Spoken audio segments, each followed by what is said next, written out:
Hello and welcome to UK Column Live. I'm your host, Brian Gerrish, and I've got with me in the studio Wilfred Wong. Hello. Hello. And Wilfred is a very experienced child protection campaigner, some 22 years experience. He was originally trained as a barrister, but his particular expertise is satanic ritual abuse. Now, we're going to spend 45 minutes on this subject. It is dark, it is heavy. We feel that the time is right that not only the UK column needs to start talking about this particular aspect of child abuse, but we're hoping that if we take the lead on this subject, we are going to get other news and media outlets to start to investigate this subject for themselves. Now, before we get going with Wilfred, I'm just going to put up a warning on the screen. We think it's right to do this. The topic of today's UK Column Live is satanic ritual abuse. We don't think this interview is suitable for children, maybe even some young people. And we're going to cover topics with some images which some people can find disturbing. And underneath, we've got a little paragraph setting out some of the broad characteristics of satanic ritual abuse, SRA. Now, Wilfred, you came up with that little paragraph. We're dealing with some pretty heavy stuff here. Yes, we are. It's the most destructive and sadistic form of child abuse in this country. Right. Well, many people, we feel, would be saying, well, this can't be true. Satanic ritual abuse can't exist. And we thought, what can we do to start off by showing people that, well, actually, something is going on in this country and what we are talking about is real. And perhaps it's appropriate to bring up this image of a BBC report from a few years ago where it states quite boldly that the Royal Navy in Britain has approved its first ever Satanist. The British Armed Forces have officially recognised its first registered Satanist, and that Satanist is going to be allowed to practice his dark arts on board a warship. Now, in the article, it also goes on to say that his particular objective was to get this a formally registered religion within the British Armed Forces. For myself, as a former serving Royal Navy officer with having had command of a small warship at one stage, I find this an extraordinary state of affairs that the British government is condoning and encouraging Satanism. But there we have it. The British government thinks that Satanism's acceptable. Would you have a comment for the government? Well, the irony is that while they accept that Satanism exists and they even want it officially recognized in the armed forces, they still have yet to officially recognize that Satanist ritual abuse exists. Right. Now, I would point out that not all Satanists necessarily are involved in SRA, but many are. And it's time for the government to come clean and acknowledge that SRA exists and deal with it in a much more effective way than they have so far. Yeah. Well, I can say I find it very interesting that subsequent to the government introducing Satanism on board British warships, that I am hearing that there have been some particularly unpleasant cases of bullying. I know of one case when a sailor returned to his bunk to find a carving knife rammed through his bedding and the mattress. I'm hearing reports of some very unpleasant bullying occurring. Now, did bullying take place 20, 25 years ago? Of course it did. But to my mind, there's something darker happening. Whether the two are related, we can't prove in this program, but I think it's appropriate to say publicly something seems to be happening. Now, we picked up on the fact that child abuse is coming to the surface in UK. We've got Theresa May, who's convened the recent child abuse inquiry. And in this article from The Guardian, we get 2 points. There's hope that child abuse is being exposed, but in the article, the journalist goes on to say, isn't it interesting that the fact that they put a start point of 1970 means that nothing that was done when the Home Office was in control of the children's home will come to the surface. So Nick Cohen in this article is really saying, well, Theresa May, you've called the inquiry, but your own department office, the Home Office, is not likely to come under scrutiny. Just with a brief comment, Wilfred, what's your feeling over Theresa May's child abuse inquiry? Well, in my activities as a child protection campaigner, I've observed many times that the majority, more than 50% of uninvestigated child abuse cases in the UK, which ought to be investigated, are related to Satanist ritual abuse. Right. And my major concern is that Theresa May and the government in general are not publicly acknowledging SRA or publicly talking about the need to deal with SRA as part of all these inquiries. No doubt many SRA survivors will be referring their cases to these inquiries, but it remains to be seen whether the government will publicly acknowledge this SRA element in these cases, or, as often happens, simply censor it out when they talk about such cases. Right. So you're saying 50% of the cases. Now you've got more than 50%. More. So you've got a lot of experience over 22 years. You're saying more than 50% of the cases have got an SRA component. The government not picking up on that. Why do you think that is? Unfortunately, because SRA goes all the way up to the establishment. And there are members of the establishment or some members in Parliament who are also involved in SRA. And we know that people involved in SRA also have influence in certain police forces over certain government bodies. Yeah. They seek power. They seek power and influence. They also seek to transform society. They're nothing like the people who engage in what we might regard as ordinary child abuse. Not to say it's not horrific, ordinary child abuse, it is, but the ordinary child abusers do not seek the kind of power and influence which people engaged in SRA do. And so this is able to distort government action and views on SRA.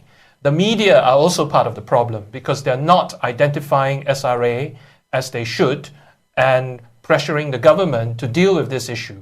Right. They're generally very quiet. They themselves exercise censorship on this issue, with the very notable and positive exception of papers like the Sunday Express and the Sunday People. So with all this kind of cover-ups going on and indifference that we see on SRA, it's been very difficult to get it as publicly exposed as it should be. Right. But the key to dealing with SRA is to publicly expose it, because once we do that, then the British government feels much more pressure to deal with the issue and to publicly acknowledge it. Yeah. Interesting point, goes right to the top of the tree. So people within the political system, people within the establishment, you're saying, are involved. And perhaps it's just reasonable to say at this point that as we look at more and more things are coming out in the public media about the quality of our politicians, we see them involved in fraud, they're deceiving the public, they're taking drugs, they're involved with prostitutes and rent boys. We don't have to go too far in this direction to say, well, the abuse of children comes in at the higher levels of the political circles and the establishment. And now we're saying, well, actually, some of them are a step above that because they've got their own religious doctrine going with it, the satanic element. Yeah. So we also thought we'd just highlight on the case, of course, of the Goddard inquiry. So we've finally got somebody supposedly in charge of an independent inquiry.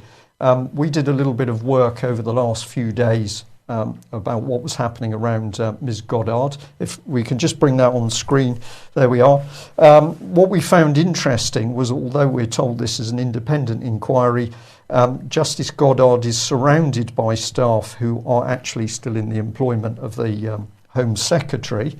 And then who takes all of the calls? It isn't an independent call centre, it's an NSPCC call centre. And we've got a picture of Melanie Shaw there. Now, Melanie has gone through horrific abuse, sexual abuse, not only in her family life from a very small age, but later on in Beechwood Children's Home, Nottingham. There is a component of her abuse, a substantial component, relating to SRA. At the moment, Justice Goddard doesn't want to seem to know Melanie Shaw. Just any comments about how you see Miss Goddard and her inquiry? Do you think she's going to do her job? I think one major indicator of whether she's going to do her job will be whether she talks about SRA, whether she publicly acknowledges the extent of SRA cases that are bound to be referred to her, and whether she actually forces the police to investigate these SRA cases. And if she doesn't do these things, then it's more likely that all these inquiries are simply cosmetic in order to basically keep things generally as they are, business as usual. Under wraps. Under wraps. And that's probably a perfect introduction to bring in this man, Geoffrey Dickens, who I know that you've got a lot of respect for. You've said to me earlier on that this is a man who really has tried to get the truth out about not only abuse of children, but the SRA aspect. What can you tell us about Mr. Dickens and his work? Geoffrey Dickens was the first MP to speak out about SRA very boldly and very publicly, even within the chamber of the House of Commons. And he was the only British MP so far who has ever done so much to try and expose SRA. Unfortunately, he died relatively young in the mid-90s from heart problems. Yeah. And although he has passed on, he did leave us a legacy. And today, for example, we see in the media reports about the dossier, which he passed on to the then Home Secretary, Leon Britton, containing the names of various VIP child abusers.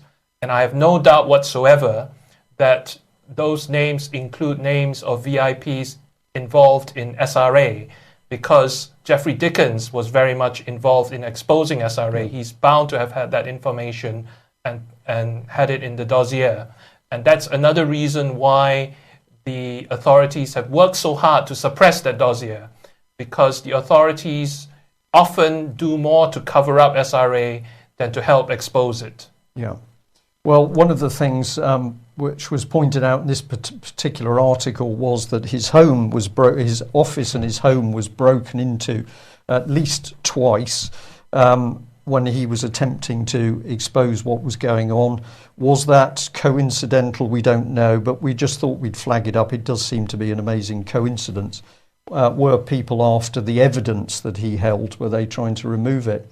But also reported here with the TAP blog, encourage people to go and see this particular blog, very informative. They've got a very good article here. Geoffrey Dickens reported that children were being satanically abused and murdered in the 1980s. And there's a very powerful video clip by this lady, Diane Corr. And I believe you know Diane. Yes, I have a lot of respect for Diane. Diane Corr was one of the earliest campaigners on SRA in this country, and she spoke out very boldly.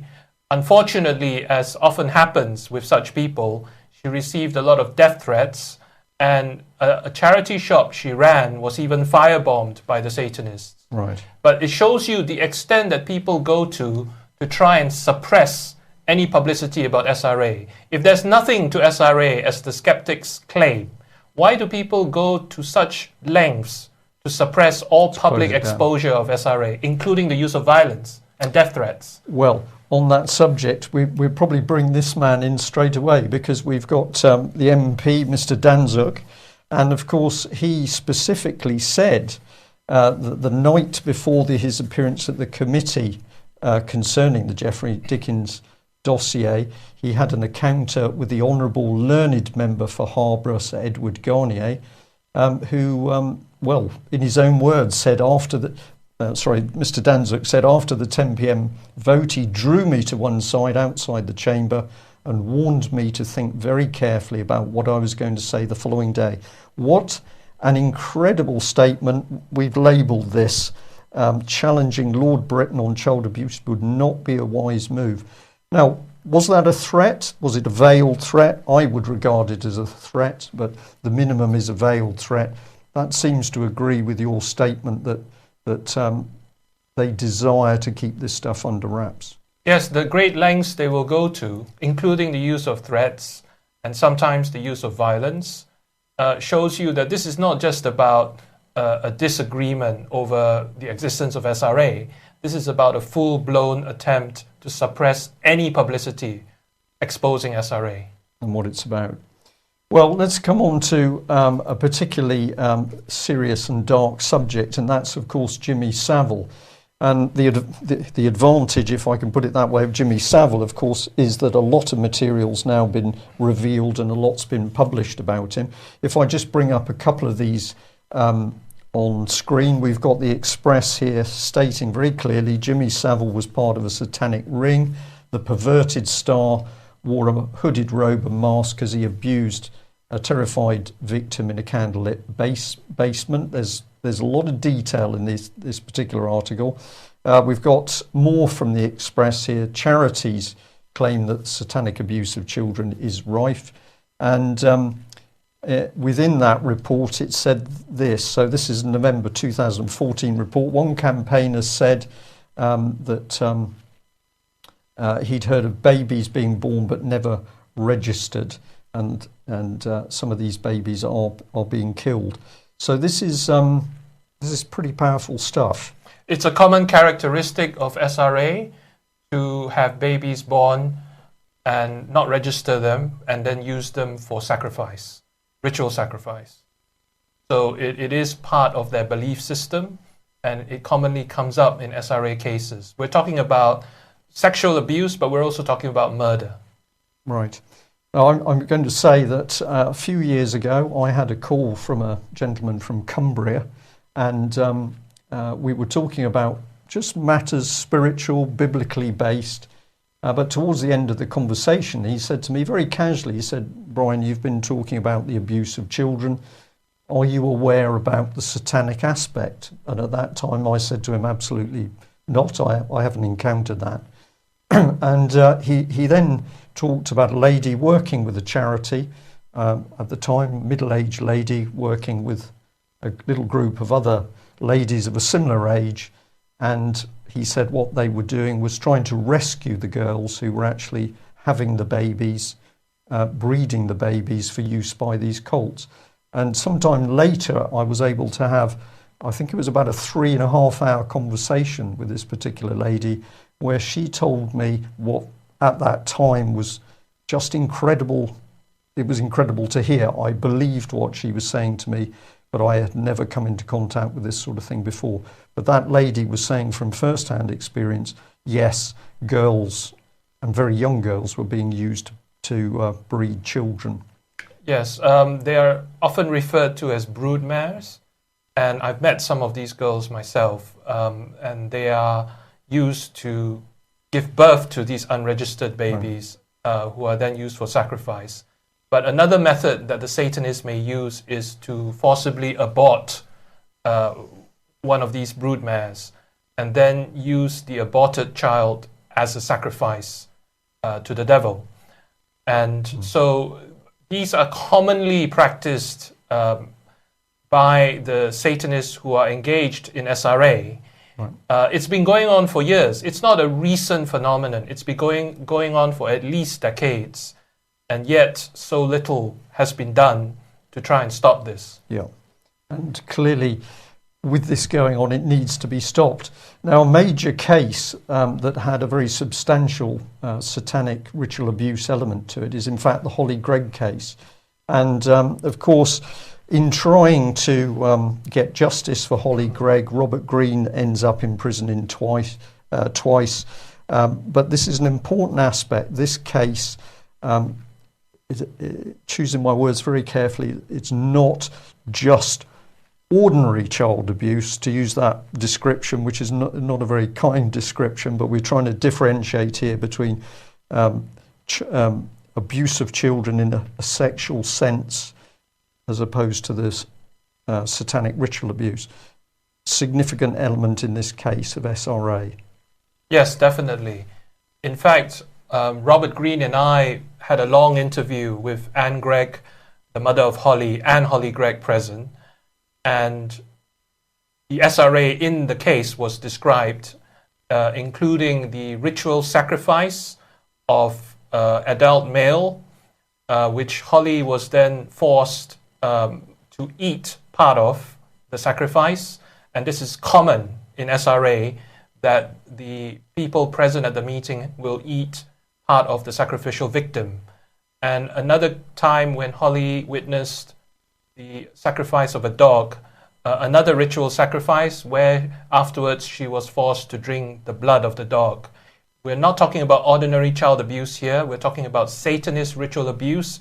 And if you want to look at the roots of why it's been so hard to get the police to investigate the Holly case, why there's been so many attempts to cover it up, going up to high levels of politics in Scotland, you only need to look at the Satanism and the SRA. Same with the Jimmy Savile case, why he was able to get away with his crimes for so many years. You don't have to look very far. Look at the Satanism and the SRA, and that will help to explain a lot. Because SRA and cover-up, more often than not, go hand in hand together. Right. Well, you've mentioned Jimmy Savile. Just come back to one. On the basis, is this going on in Scotland and charities warning about it? Well, we've just brought up one charity that's doing some very good work, which is Izzy's Promise. This is a charity dedicated to helping people who've been abused in a ritualistic way. And we've had some very good reports about this charity. I'm just using this as one example to reinforce the fact that there's not one or two cases going on. There's so many cases that you actually need a volunteer charity to come forward to try and help people. This is real, it's happening, and it's happening in a significant number of cases. Yes, I would estimate that over the last couple of decades, we're talking about at least thousands of people who have been subjected to SRA, and thousands of SRA survivors coming out. And this is one part of the big evidence about SRA, is that there is a constant flow of SRA survivors coming out, all talking about very common characteristics of SRA in their testimonies. Right. And this flow isn't going to stop. No matter how much the government or the police stick their heads in the ground, the flow of SRA survivors keeps coming. Yeah. And that's because SRA is happening, and it's growing because the police won't deal with it effectively. Well, most of the police won't. Right. Well, we could also, we haven't got time in this particular interview, but we're going to do more. But we could also talk about the wider political agenda that we would say is actually supporting this satanic agenda. Mm-hmm. And as we've seen from the Royal Navy, it's being brought in as political policy. It's not in our imaginations. The governments are bringing it in. Let's just have a look at Jimmy Savile again here. We're sticking with the Express headlines. There were reports in other papers, but the Express dealt with this in a particularly clear way. So the headline here, I was raped at 13 by Jimmy Savile in a Satanist ritual. A victim talking out about her sheer terror as she was tied to an altar and raped by the depraved star, she says, during a black mass. And we've got this one here, which is talking about Savile going to a weird place known locally as the Chamber, which had a ceremonial whipping post in the centre of the room, and the room was decorated with an occult-style pentagram, goats' heads. Now, the building exists, but it would appear that since the Savile exposure, that it's been completely renovated and redecorated, and all of this paraphernalia has been removed. Can you tell us anything more about these particular reports on Savile? Well, I know that there are other SRA survivors of Savile's out there, apart from the one who was interviewed by the Sunday Express. I attended a talk a few years ago by a carer for one of Savile's SRA survivors who was not well enough to come and speak himself. And the carer described the trauma which the SRA survivor still suffers from. right. years after he was abused by Jimmy Savile. I also know that there were, even apart from that person, there were other SRA survivors as well who went to various therapists for help, and the therapists have mentioned this, that they knew about Savile long before he was exposed because of what the SRA survivors were saying. Right. And so it's been known for a long time that Savile was involved in SRA. It's been known for an even longer time that he was involved in some form of child abuse because the reports were going on for years. The trouble is we don't seem to have learned anything because, as with SRA, for years there have been many reports about this, but people just close their eyes, close their ears. They don't want to listen. And one day, it will all come out, and then people, as in the Savile case, will be saying, oh, why didn't we do something sooner? We should have taken these reports more seriously. Yeah. But by then, it'll be too late for all those victims who've been victimized by SRA. So the thing to do is to learn from the Savile case, I believe, and to take seriously what the victims say. Listen to the victims. It's not that long ago where with ordinary child abuse, even with that, victims weren't listened to. Yeah. There was the skepticism. And it's the skepticism that often protects the abusers. Yes. And I'm not saying we simply take everything they say as 100% truth, but we should be open-minded enough to investigate. And this is the problem with the police. They often do not thoroughly investigate these allegations of SRA. The Holly Gregg case is an example. Yep. Holly named at least 22 suspects to the police. They only ever interviewed at most 2 of them, and they didn't even bother to check their computers for pornography, child pornography. So with this kind of half-hearted attitude, it's no wonder that the police then come back and say, oh, we haven't found enough evidence to justify a prosecution, because they're not even trying hard to look for the evidence. Yeah. Well, you've set out for us, and we're just going to run through some of the characteristics. We're talking about SRA. What are we really talking about? Now, this list is not exhausted, but essentially we call up some of the things on screens. I'm going to do this quite quickly because Wilfred is then going to talk about it. But these are some of the characteristics which you say come up in SRA. So this is quite a simple thing, but people are dressed in a particular way, robes and hoods, and a number of victims report this, hooded figures being in the room with them. We've got children being drugged prior to being abused, and I have certainly been told about this in one case in particular with a mother and her daughter, where the daughter said, every time I go to see a particular family member, I can't remember things and I have headaches and I feel strange. Children being forced to ingest human or animal feces and urine. This is disgusting stuff. This is part of the subject, so no apologies to our audience. Children being forced to drink human or animal blood. And I'll bring these up. Children in cages, children placed in coffins and buried, children forced to sexually abuse other children, ritual sacrifice, which you've already mentioned, humans and animals, and children being forced to watch the human and animal sacrifice, but also eat parts, which you've just talked to us about, children being forced to participate in the killing of the sacrificial victim. Now, this is one of the points that was particularly made by the Hampstead children. We'll come on to them in a minute. And the last one we've got on this screen, women or girls being forcibly impregnated. Again, you've covered that. And then this one, which I think is so telling, death threats against the children, their loved ones, and even their pets if the child victims reveal the abuse which they've suffered. This is pretty nasty stuff, isn't it? Yes, and it's also designed to corrupt the children, that these ritual abusers are not content to abuse the children. They want to corrupt them and turn them into abusers themselves. So, for example, they force the children to abuse other children, which is one of the characteristics. And also they force the children to take part in some of the killings, ritual sacrifices that take place. And so it's a very comprehensive program, you could say, to corrupt the child and also to subject the child to emotional, mental, and physical torture. for a very long period. So what these SRA survivors go through, basically it's hell. They go through prolonged mental, physical torture.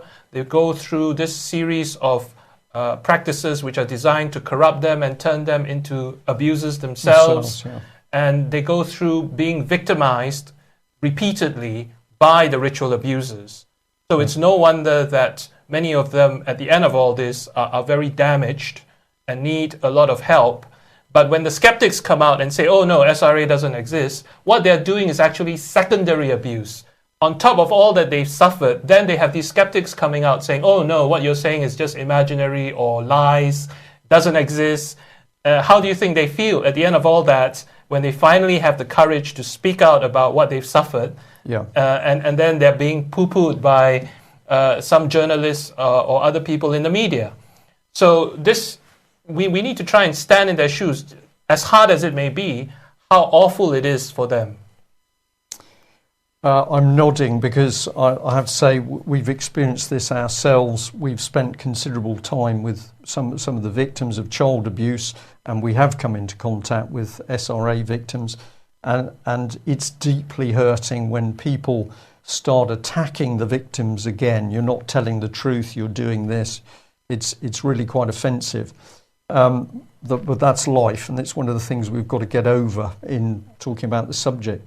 Is it real? Well, we thought we'd just bring up for you on screen some of the cases that have actually gone to court. People have been sentenced. You can freeze this screen while you're watching this interview to have a look in more detail. But we wanted to put some evidence on screen. So we've got 4 adults convicted in 1982 in Telford for a series of serious offences against children, but it also included SRA. 23rd of July 1987, man convicted at Central Criminal Court, London. 15 girls and boys, but he was assaulting them in front of an altar to Satan. August 1990, Reginald Harris convicted. We'll bring on the next page. Here we are, 1992, 57-year-old Satanist sentenced Liverpool Crown Court, sexually abusing his niece. Pretty unpleasant stuff.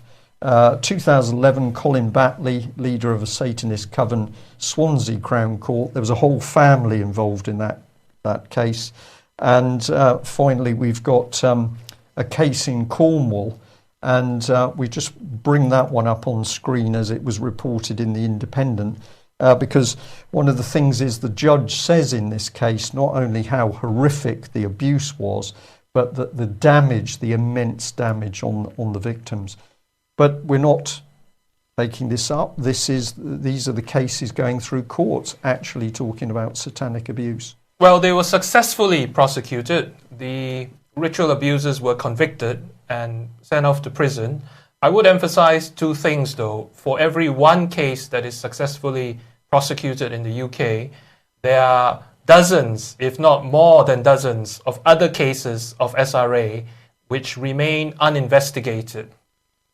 Secondly, I would emphasize that these cases, which are strong evidence of SRA, especially given the high standards of evidence required in the British courts to get a conviction, are completely ignored by the people who keep on claiming that there is no evidence for SRA. They don't even mention these cases. They pretend as if they don't exist. Yeah. The fact is they do exist. They are evidence, and unfortunately, there needs to be more cases than these, because the vast majority of SRA cases out there don't get investigated. They don't even get on the line, get past the starting point of going towards a successful conviction. Yeah. Do you think that the subject itself, which is deeply unpleasant, very dark, distasteful to a lot of people, we know that some people simply cannot cope with this subject. They won't be watching this interview, they can't cope with it. Other people can cope with it. But do you believe that some journalists are not reporting this because they also just can't deal with the subject? Or do you think they are being turned off by the editorial boards? Well, let me just say that we know that with some journalists, not all, there is a particular vested interest that they have in suppressing any information about SRA. Right. Because we know for a fact that the Satanists who have engaged in SRA have infiltrated many different levels of society, including the media. Not surprising, since the media has such a key role to play on public information or disinformation, in the case of SRA. So I can't really go into more detail on that, but we need to bear in mind that some of these journalists have a strong vested interest to cover up SRA. I would also point out that the media has a key role in exposing it. And the media has no excuse to say that they're squeamish about it, because they report on a whole range of dark issues. Yeah. In fact, most of the bad news gets into the media. They don't report on good news normally. And they're not acting responsibly, unfortunately, when it comes to SRA, with the notable exceptions of a few papers. Right. And so we need to sometimes challenge the media to speak out more about this. What are they going to do about it? I've seen the media report on some cases in depth, which I knew involved SRA, and they censored all the mention of SRA out of the case and simply presented it as ordinary child abuse. Right. That sometimes happens, and it's very disappointing that they would do that. It's a very deliberate censorship that often occurs. Okay, well, we know that some of the cases do get into the press and media. I've just picked up on this one from the South Wales Evening Post, because this is to do with this family involved in the satanic ritual abuse in South Wales, and this is the daughter who's written a book about her experiences. I haven't read that book. I believe it would be an extremely interesting book to read.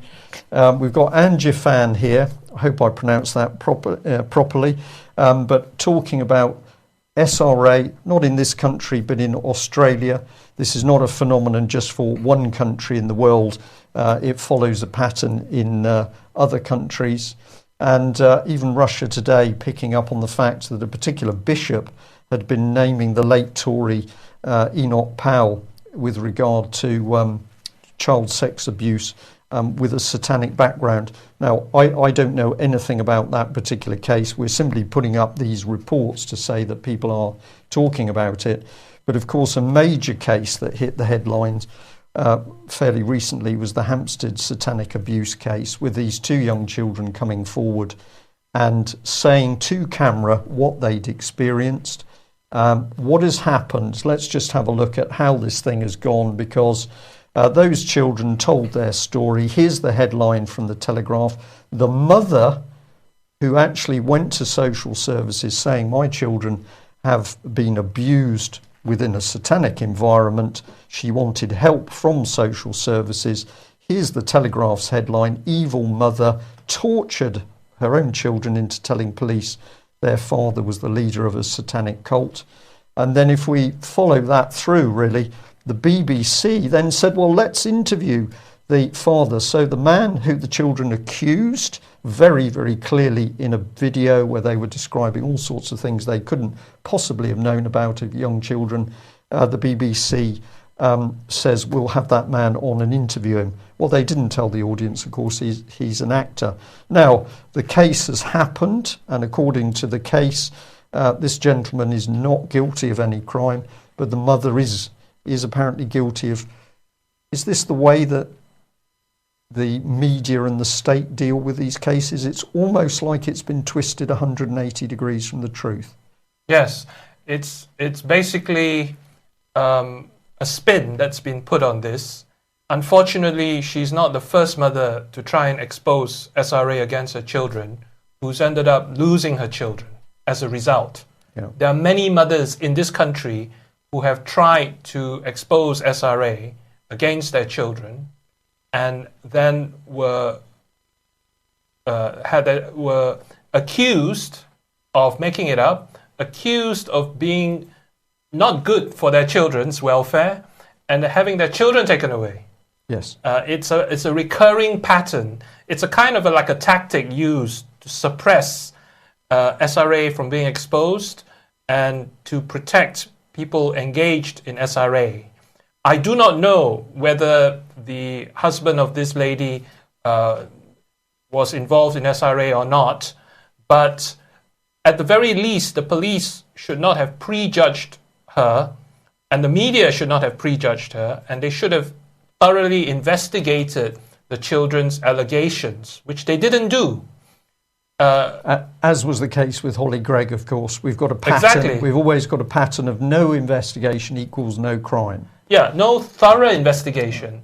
Because of the sheer gravity of the allegations, the very least the police should do is thoroughly investigate the allegations, not prejudge them, not say, oh, you know, I just can't believe such things happen, so I'm not going to investigate it thoroughly. And neither should the media try and prejudge it and say, oh, it can't possibly be true. At the end of the day, only a thorough investigation will help to bring light to the situation. And it's the police's job to do it. And in most cases, they don't even do it. We're not asking the police to go the extra 100 miles. We're just asking them to do their job.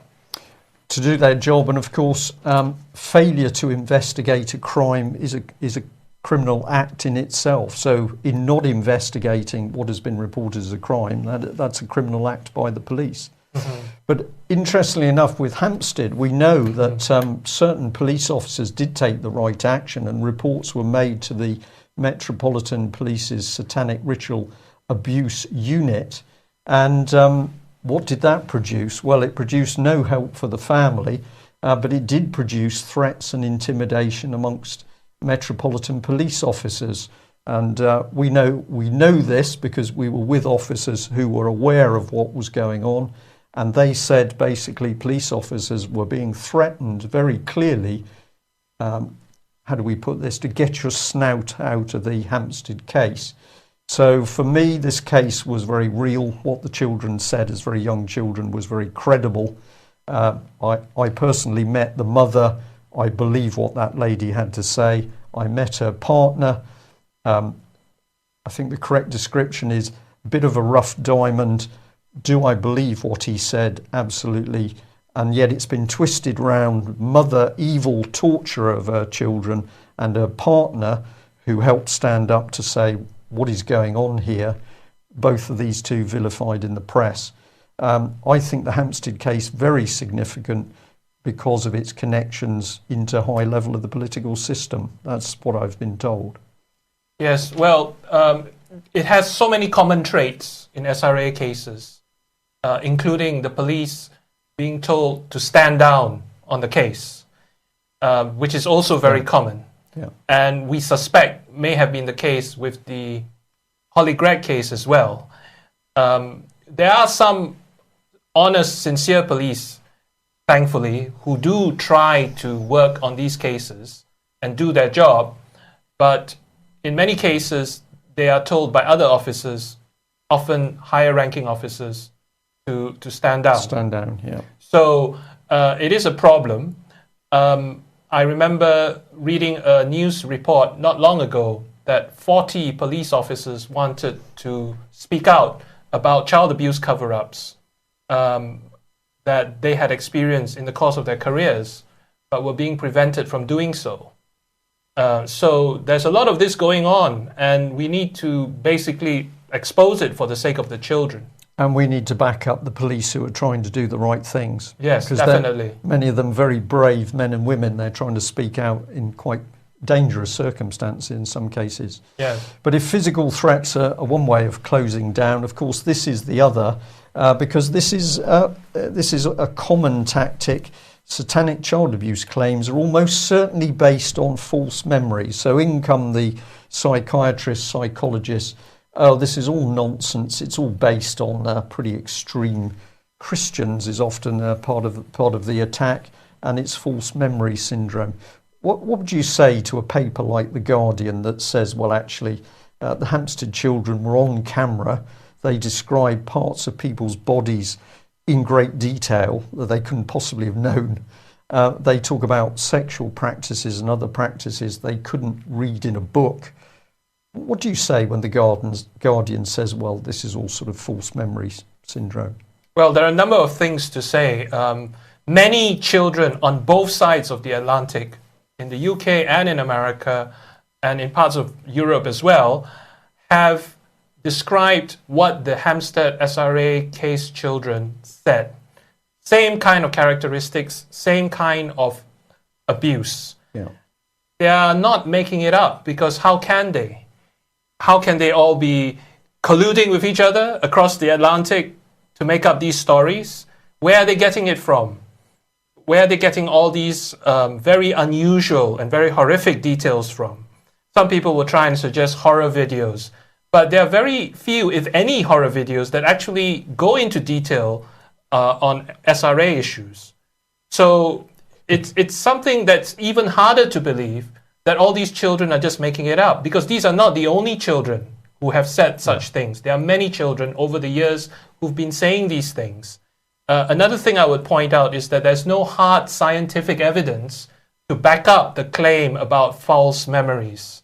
It's just another spin on things to suppress SRA being publicized. And if you meet, as you have, SRA survivors in person, and you see their real trauma when they talk about these issues, their real trauma on the anniversary of certain dates in the Satanist calendar, you can see that they're not making it up. It's for real. Nothing false or mistaken memories can cause such deep trauma in a person. Yeah. So it's just another kind of propaganda move to sweep SRA under the carpet. But things are changing with the Jimmy Savile case and the revelations about the VIP abuse. There are opportunities which are unprecedented to expose SRA. Right. But we need to speak out. We need to keep speaking out about SRA publicly. We need to pressure our MPs, the government on this subject. It's what we do now to use these opportunities that will make a big difference. You know, they said that Winston Churchill won the war by talking about it. He mobilized the 26 letters of the alphabet to go to war. We need to do the same on SRA. We're not going to win it by not talking about it. And if we don't talk about it, the skeptics are going to dominate all the discussion on SRA. Right, that's a powerful speech, Wilfred, on what we should be doing. And of course, I'm going to add, we need our church leaders to stand up on this subject, because at the moment we see almost no comment from the churches on what they should be there to fight. Maybe we'll do a bit more detail on the spiritual side of it in another interview. Just to finish on the subject, and more proof that something particularly unpleasant is going on. Of course, the evidence is all there of very unpleasant mutilation and killing of animals, which I'm sure animal lovers will find deeply offensive. This is an article from a Mail: rare sheep slaughtered and dragged around to make a spiral of blood as a satanic ritual on summer solstice. We've also got this one here where goats were being slaughtered and mutilated at a farm. There are a lot of these reports, in fact many more than we would actually find on cases involving human beings. Quite interesting, isn't it? The press will report on mutilations and killings of animals.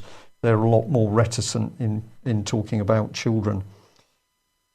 The evidence I'm going to suggest to our audience is in front of us that something extremely nasty is going on. You've said that we've got to get to grips with it in order to get the subject out to the general public. What do we say to members of the public who say, I'm believing what you're saying, but this is just too horrible, I can't get involved? How do we get people who should be standing up for the children, should be standing up for the animals, how do we get them to do things as opposed to shy away from this very dark subject? Well, first I would say, if you think it's horrible and dark, imagine what the child who's being subjected to it on a regular basis thinks. If you think it's bad for you as an adult in safety, what is it like for the child victim who has no power, no control, and when he or she eventually grows up and tries to get justice, will be disbelieved. Put yourself in their shoes, hard as it is, right, and imagine what it's like for them, for their sake, but also for the sake of your children, if you have children, or your grandchildren. Speak out, because the Satanist ritual abusers are always looking for more children to access. It could be your children one day, or your grandchildren. Yeah. For the sake of all the children in our society, including your own relations, you need to speak out now, and you need to try and stop these predators who are targeting children and animals. I know there are a lot of animal lovers in this country. Well, this is an issue of animal rights as well as children's rights, and also the rights of those who are learning disabled, vulnerable adults, because they're also preyed on by the ritual abusers. yes, And we need to think of all these people, think of our future. If we don't protect the children, we're jeopardizing our own future, because the society's future is in the children. And that's one of the reasons why the Satanists target the children, because they want to hijack our society's future and put it in the hands of the Satanists. And we need to be aware of that. It's all going to come back to us sooner or later if we ignore it. And just to point out also, this point that has been claimed about Christians, I would stress that Christians are not doing very much on this issue, let alone creating it. They're certainly not creating any so-called myth about SRA. Most of the Christians I've dealt with regarding SRA are indifferent, I'm sad to say, or as skeptical as the non-Christians. In fact, some of the best allies I've had in exposing SRA are not Christians. So it's not, we mustn't take these stereotypes or these bigoted caricatures that some people would try and have us believe at face value. We need to look deeper. We need to look at the cases, the successfully prosecuted SRA cases, the evidence that is there, if we choose to look at it, that SRA is a big problem in this country. and we need to deal with it. Wilfred, I'm going to say thank you very much for joining us. I think that was a particularly powerful first look at what SRA is really about. I hope that you're going to be joining us again to follow through on this subject, to stay on the case and get some more detail in. For those of you who have watched the programme, thank you very much for doing so. Just a little bit of advice, and that is, if you go researching SRA and this type of subject, don't do it late into the night. Do a little bit and have a break and do something pleasant just to take the heat off. If this is not your subject, don't force yourself. But if you do think you can deal with it and you can start to help get the word out, then we need as much help as possible to talk about SRA. Thanks very much, Wilfred. Thank you. Goodbye.